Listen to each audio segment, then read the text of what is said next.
In December 1944, most of Europe believed the war was almost over. The German army was retreating on nearly every front. Allied forces had broken out of Normandy, crossed France at astonishing speed, liberated Paris, and were now pressing toward the German border. The enemy appeared exhausted, fractured, and incapable of mounting any serious resistance. Optimism filled headquarters, newspapers, and conversations among soldiers. But that optimism would soon become dangerous. The winter settled in early and harsh. Snow blanketed forests and roads. Fog pressed low against the ground. Supply lines stretched thin as armies moved faster than planners had expected. The front lines curved unevenly through Belgium and Luxembourg, passing through the Ardennes forest, a region most Allied commanders considered unsuitable for major operations. They believed the terrain protected them. They believed the Germans were finished. They were wrong. Almost no one in Allied command expected a major German offensive in December 1944. Intelligence reports hinted at troop movements, but they were dismissed as defensive reshuffling. Fuel shortages, manpower losses, and Allied air superiority made the idea of a large-scale German attack seem impossible. Almost no one questioned that assumption. Almost no one except George S. Patton. Patton did not trust appearances. He never had. To him, war was not about what the enemy should do, but about what they could do if desperate enough.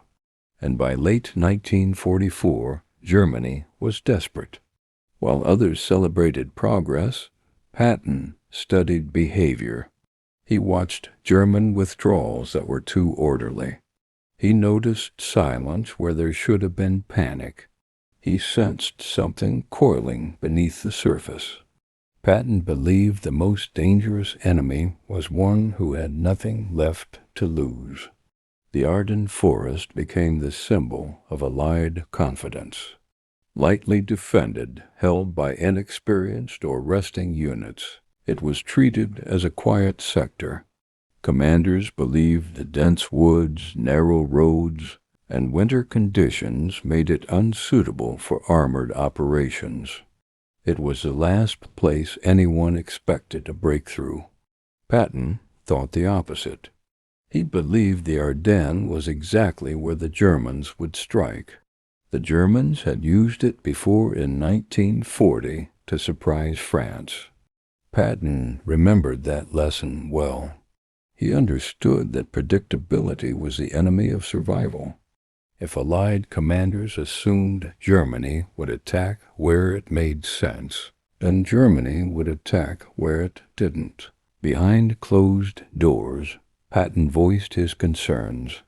He warned that the Germans were capable of one last violent gamble. He argued that Allied lines were stretched thin, morale was dangerously confident, and winter weather could neutralize Allied air power. Many listened politely. Few agreed. To other generals, Patton's warnings sounded like paranoia or theatrics. The German army was beaten, they said. Its reserves were gone. Its fuel was nearly exhausted. Its soldiers were demoralized. A counter-offensive on a massive scale was not just unlikely, it was unrealistic. Patton was used to being dismissed. He continued preparing anyway. Unlike others, Patton did not slow his army to settle in for winter. He trained relentlessly. He drilled units in rapid movement under poor conditions. He insisted his staff rehearse emergency redeployment scenarios. He demanded flexibility, not comfort. To Patton, winter was not a reason to stop fighting. It was a reason to be ready. His Third Army remained mobile, disciplined, and mentally prepared for sudden action. Patton believed that readiness was not about knowing what would happen. It was about being able to respond instantly. When it did, other armies focused forward. Patton prepared in every direction. This difference would soon matter more than anyone realized. On the German side, something enormous was forming. Adolf Hitler had approved a last, desperate plan, an all-or-nothing offensive through the Ardennes, aimed at splitting Allied forces, capturing Antwerp, and forcing a negotiated peace. It was reckless. It was unrealistic. It was fueled by ideology rather than logic, and it depended entirely on surprise. German troops were moved at night. Radio silence was enforced. Units were assembled quietly, often without full information. Soldiers were told they were participating in defensive exercises. Even many German officers did not know the true objective until the last moment. The plan was dangerous, even by German standards. But desperation erased caution. As German forces massed in the forests, Allied intelligence missed the scale of what was coming. Weather-grounded reconnaissance planes, fog-concealed movements. Reports were dismissed or misinterpreted. Confidence blinded caution. Patton's instincts sharpened. He began quietly preparing contingency plans. What if the Germans attacked north? What if they broke through? What if an Allied army was cut off? What if speed, not defense, was required? Patton rehearsed answers before questions were asked. This was not arrogance. It was habit. Patton believed that hesitation killed more soldiers than aggression ever could. He believed that when crisis came, commanders would not rise to the occasion. They would fall back on preparation. He intended to be prepared. On December 16, 1944, the storm broke. German artillery erupted across the Ardennes in the early hours of the morning. Shells crashed into American positions.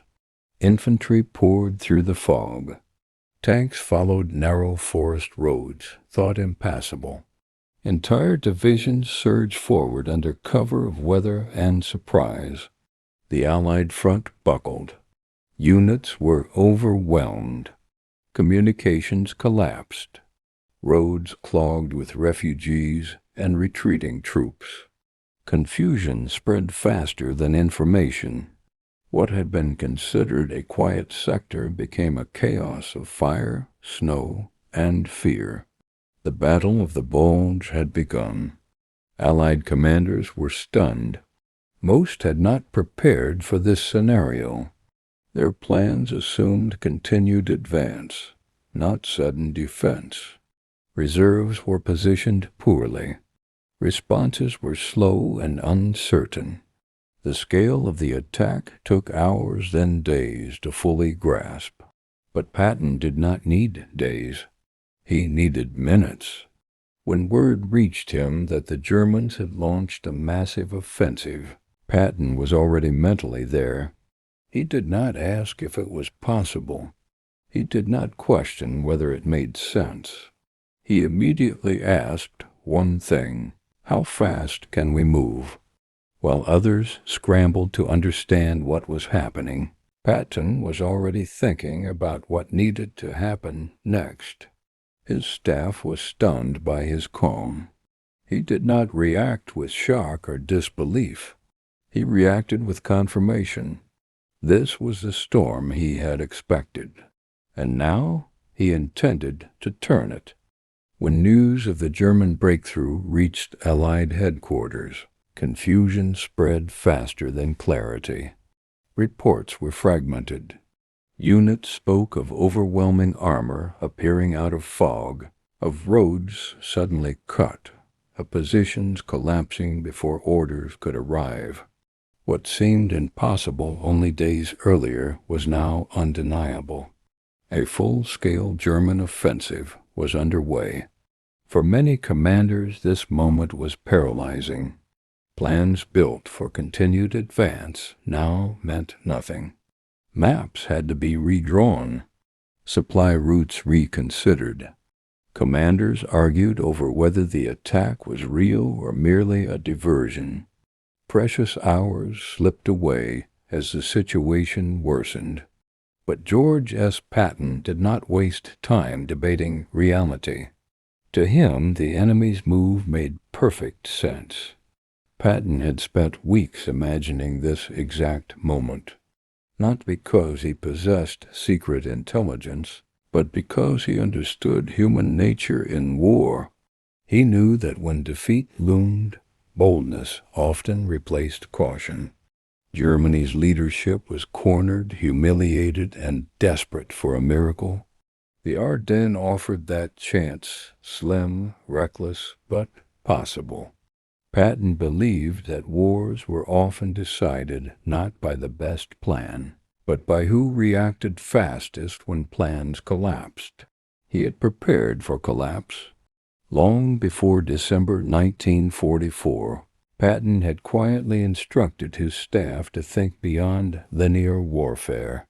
While other armies focused on pushing east, Patton insisted on flexibility. He demanded contingency plans for sudden reversals. He forced his officers to consider scenarios that seemed unlikely or inconvenient. What if the enemy struck where no one expected? What if an Allied army was surrounded? What if the entire front bent backward instead of forward? These questions were not theoretical exercises to Patton. They were rehearsals for survival. Inside Third Army headquarters, Patton pushed his planners relentlessly. He challenged assumptions. He demanded speed. He refused to accept answers that relied on perfect conditions. He believed that if a plan only worked when everything went right, it was already a failure. This mindset shaped everything the Third Army did. Patton insisted on maintaining mobility even when others slowed for winter. Vehicles were kept ready, drivers trained in snow and ice. Supply officers were pressured to find solutions instead of excuses. Communication systems were drilled constantly, not just to move forward, but to move anywhere. Most importantly, Patton never tied his army to a single direction. His forces could pivot. That fact alone made him different from every other senior commander in Europe. As the German offensive expanded, Allied headquarters struggled to respond. The attack had created a massive bulge in the front lines, hence the name that would define the battle. Entire American divisions were cut off or forced into defensive pockets. Bastogne, a critical road junction, was surrounded. Panic was not universal, but uncertainty was.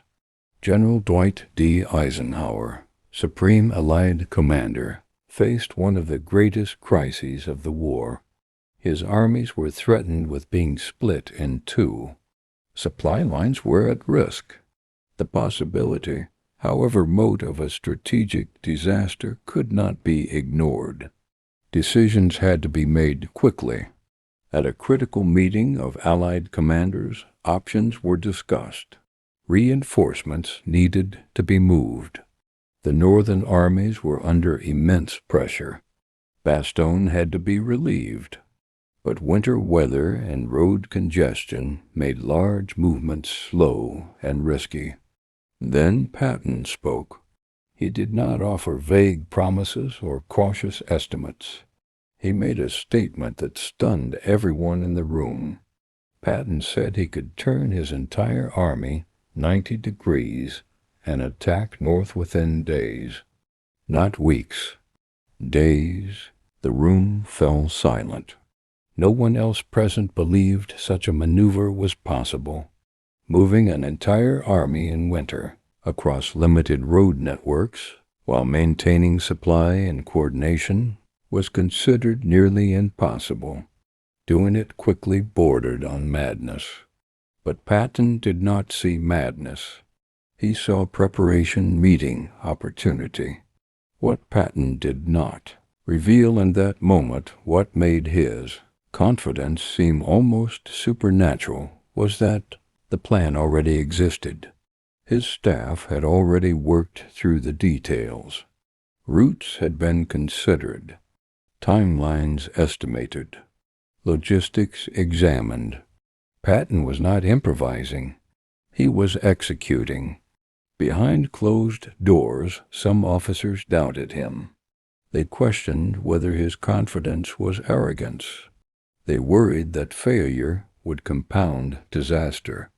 But Eisenhower understood something crucial about Patton. When he spoke with certainty, it was usually because he had already done the work. Eisenhower approved the maneuver. The responsibility was enormous. Patton immediately set the machinery in motion. Orders were issued with ruthless clarity. Units were redirected. Columns began moving under harsh winter conditions. Snow, ice, and fog slowed progress, but discipline kept momentum alive. Traffic control became a battle of its own, with military police working tirelessly to prevent gridlock. Patton personally monitored movement, pressing commanders for updates, demanding solutions when problems arose. He did not tolerate delays that could be overcome by will. He believed speed was not merely tactical, it was psychological. Every hour mattered. While other commanders were still reacting, Patton's Third Army was already on the move. The soldiers sensed it. They felt the urgency, the purpose, the intensity flowing from their commander. This was not a defensive shuffle. This was an offensive answer to an enemy's gamble. Morale surged not because conditions were good, but because leadership was decisive. Patton's reputation preceded him.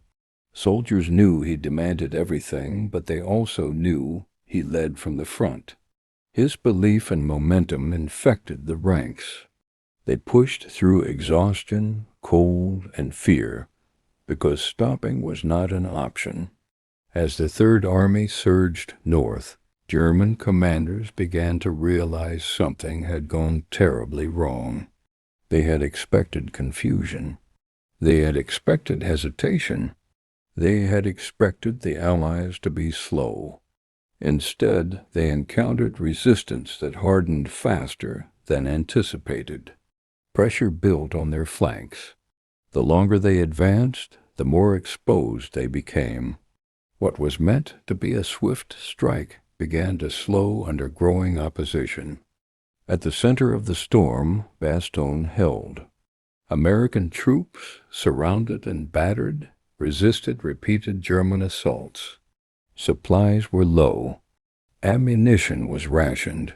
Casualties mounted, but the defenders refused to collapse.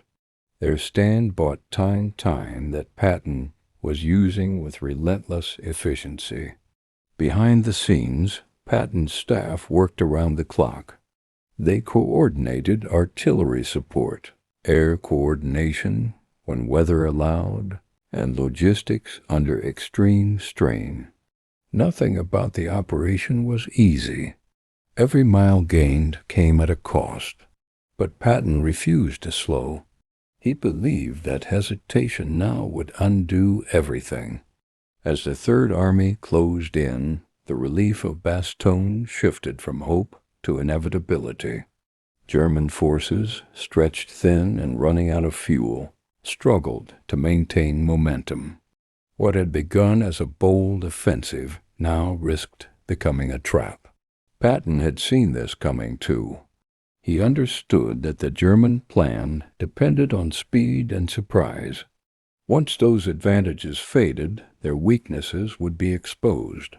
Fuel shortages, overextended lines, and Allied numerical superiority would turn the tide. The key was time, and Patton had stolen it from them. What set Patton apart was not just his aggression, but his anticipation. He did not wait for permission from events to act. He positioned himself to respond before the crisis fully formed. While others were shocked by reality, Patton had already accepted it.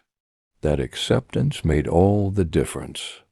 The Battle of the Bulge would become one of the most studied engagements of World War II, not only for its scale and brutality, but for the contrast and leadership it revealed. Where some hesitated, one man moved. Where others reacted, one man anticipated. Patton did not predict the future. He prepared for uncertainty. And when uncertainty arrived, he was already there. By the time the Third Army began its northward turn, the German High Command still believed time was on their side. Their armored spearheads had smashed through thinly held American lines. Entire units had been scattered. Roads that were supposed to belong to the Allies now echoed with German engines. From Berlin's perspective, this was a long-awaited reversal of final gamble that might fracture Allied unity and force negotiations. But the gamble was already failing. German commanders on the ground noticed something unsettling almost immediately. Resistance was stiffening faster than expected. Roads were more contested. American artillery fire grew heavier, more coordinated. Units that were supposed to be retreating were instead counterattacking with alarming aggression. The Germans had planned for panic. They encountered resolve. At the heart of this resistance stood Bastogne. The town itself was unremarkable, a crossroads surrounded by forests and rolling hills. But its roads were vital. Control Bastogne and movement across the Ardennes became possible. Lose it, and the entire offensive slowed. American forces inside Bastogne were surrounded, cut off, bombarded. German envoys demanded surrender. The reply, brief, defiant, and immortal, was a single word: nuts. That response was not bravado. It was strategy meeting morale. The defenders were buying time, and Patton was spending it. As Third Army columns advanced through snow-choked roads, Patton pressed relentlessly. He understood that the psychological battle mattered as much as terrain. Every mile gained increased pressure on German flanks. Every hour denied weakened the enemy's momentum. This was no simple advance. Vehicles slid off icy roads. Engines froze.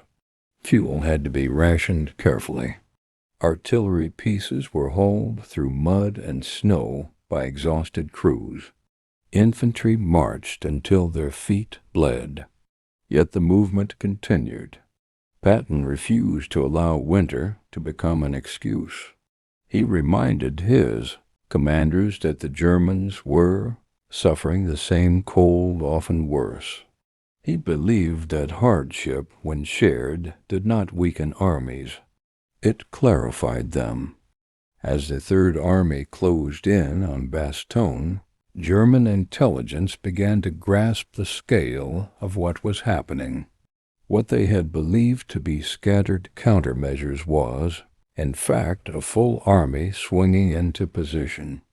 This realization spread fear through German command posts.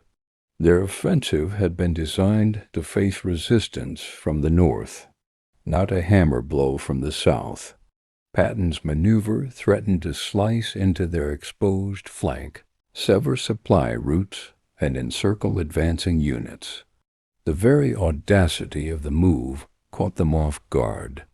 German commanders now faced a dilemma. continue pushing west toward the Meuse River, or divert forces to stop Patton. Either choice weakened their original plan. That was the brilliance of Patton's approach. He forced the enemy to choose between bad options. As pressure mounted, German units began redeploying hastily. Fuel shortages worsened. Tanks were abandoned when gasoline ran out. Infantry units, already stretched thin, were ordered to hold ground they could barely defend. Meanwhile, Patton drove his commanders hard.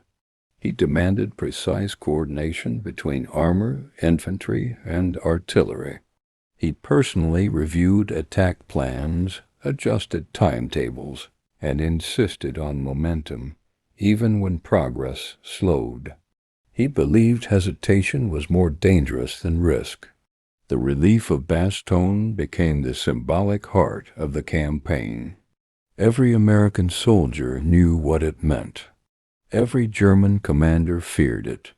When Patton's leading elements finally broke through, it was not a dramatic collapse, but a grinding release.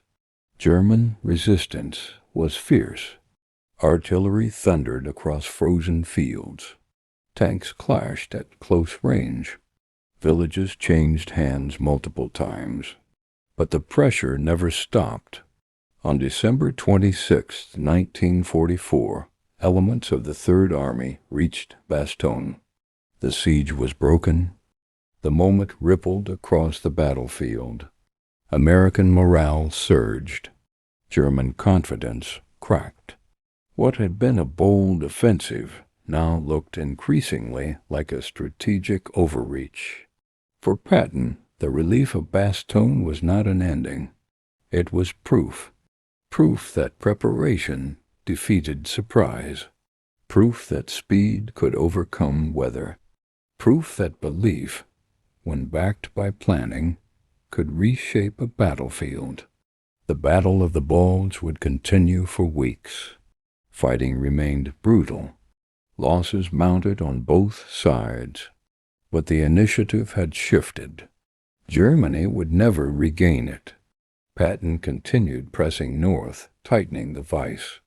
German units withdrew under relentless pressure, harassed by artillery and air power once weather improved. Fuel shortages crippled movement. Command cohesion eroded. The offensive that had promised salvation now threatened annihilation. Behind closed doors, Allied leaders assessed what had happened. They spoke openly about Patton's role, not just in relieving Bastogne, but in preventing catastrophe. His willingness to plan for the unthinkable had spared them from scrambling blindly in crisis. He had been ready because he assumed chaos was inevitable. That assumption saved lives. Patton's reputation, already formidable, was cemented in legend. To his critics, he remained reckless, abrasive, difficult. To his supporters, he was indispensable. The truth lay in between, but history leaned toward respect. The Battle of the Bulge marked the last major German offensive in the West. After it failed, the outcome of the war became a matter of time. And when historians later asked why the Allies recovered so quickly from such a devastating surprise, the answer returned again and again to one man who refused to be surprised. George Patton had not waited for the storm. He had packed for it. When the Battle of the Bulge finally burned itself out, it did not end with a clear moment of triumph. There was no single flag raised, no dramatic surrender that marked the conclusion. Instead, the battle faded slowly, like a fire running out of fuel. German units withdrew under pressure. Allied lines straightened. The massive bulge that had threatened to split, the front simply collapsed back into the forest. What remained was silence and reckoning. For weeks afterward, Allied commanders walked the frozen ground where assumptions had died. They saw wrecked tanks half buried in snow. They read casualty reports that told stories no battlefield monument ever could. And privately, they asked themselves questions they had avoided during the fighting. How had they been so wrong? The German army had been exhausted. Yes, but exhaustion had not meant surrender. Intelligence had warned of movement, but confidence had muted concern. The Ardennes had been labeled quiet, and quiet had become synonymous with safe. Patton had never believed that. To him, quiet meant waiting. Behind closed doors, senior officers began acknowledging something deeply uncomfortable. The Battle of the Bulge had not been a failure of courage or skill at the front lines. American soldiers had fought fiercely from the first day to the last. The failure had been conceptual, a failure to imagine the enemy acting irrationally, a failure to prepare for a future that did not fit expectations. Patton had imagined it, not because he was reckless, but because he was distrustful of comfort. He believed comfort dulled instinct. He believed certainty was dangerous. And above all, he believed that the enemy's next move should never surprise a commander, only confirm what they had already considered. That philosophy was the real reason Patton had been ready. When the crisis came, other generals were forced to think forward under pressure. Patton was already thinking sideways, backward, and outward. His mind did not lock onto a single plan. It rotated constantly, scanning for collapse, opportunity, and reversal. This flexibility saved time. And in war, time is life. The relief of Bastogne became the symbolic victory of the battle, but its deeper meaning went far beyond one town. Bastogne represented what happens when preparation meets courage. The defenders held because they believed relief would come. Patton moved because he believed hesitation would kill them. That shared belief formed a bridge across chaos. After the battle, Patton's maneuver was studied in military circles with a mixture of admiration and discomfort. Admiration for its speed and precision. Discomfort because it exposed how close the Allies had come to catastrophe. If Patton's Third Army had been less ready, less flexible, less disciplined, the Germans might have prolonged the war by months or worse. Some commanders admitted this quietly. Others never did. Patton himself never softened his views. He did not apologize for being ready. He did not claim genius. He argued that what he had done should have been standard. To him, preparation for disaster was not brilliance, it was responsibility. He believed that commanders owed their soldiers foresight. This belief influenced the U.S. Army long after Patton was gone. Training doctrines began emphasizing rapid redeployment, initiative at lower command levels, and mental flexibility. The idea that war would never unfold neatly became institutional, wisdom earned in snow and blood. Yet Patton remained a controversial figure. His personality overshadowed his methods. His words were remembered more often than his preparation. His temper became easier to discuss than his foresight. History simplified him into a caricature aloud. Aggressive general obsessed with glory. The Battle of the Bulge complicates that image. It reveals a man who was disciplined beneath the bravado, a commander who rehearsed disaster so his soldiers would not face it unprepared, a leader who believed that readiness was the highest form of respect for those who followed him. Patton did not wait for perfect information. He waited for certainty to disappear, and when it did, he moved. The German offensive failed not just because it ran out of fuel or momentum, but because it ran into a commander who had already stripped surprise of its power. Patton turned unpredictability into advantage. He took chaos and gave it direction. That is why he was ready, not because he knew the future, but because he never trusted the present. As the war in Europe moved toward its inevitable conclusion, Patton continued pushing east, convinced that speed still mattered. But the Ardennes would remain his defining moment, not because it was his greatest victory, but because it proved his philosophy under the harshest conditions. Winter, surprise, confusion, fear. Patton had planned for all of it. When he died months later, there was no time for reflection. His voice disappeared abruptly from the world he had shaped. Only later did the meaning of his readiness fully emerge when officers taught the lessons, historians traced the consequences, and soldiers remembered who had moved when others froze.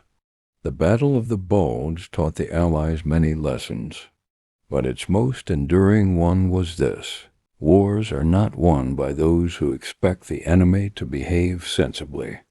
They are won by those who prepare for desperation. George Patton understood that, and in the frozen forests of the Ardennes, that understanding changed history.